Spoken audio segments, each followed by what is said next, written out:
So we're working in a period under a Labour government. But what has this Labour government brought us as workers and as community members?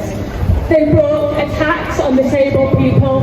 They brought cuts to services in public services that we're working in, and they've continued the attacks on refugees and migrants.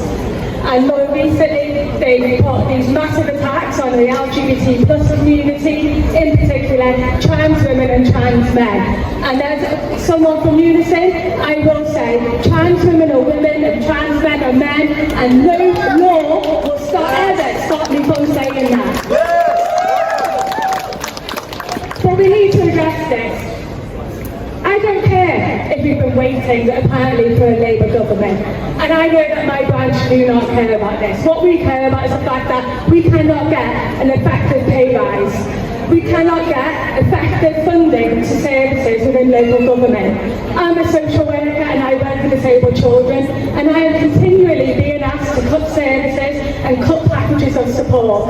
And I did not get into my job to do that. I got into my job to support people and to make sure that they could live a life equally and the same as everyone else.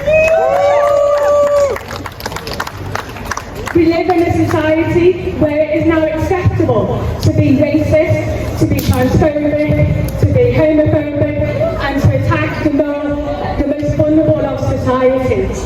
And that is something that Labour are encouraging by putting out things such as how many migrants they've deported, letting through these laws, and we cannot stand for that. We need to fight against it. Yes.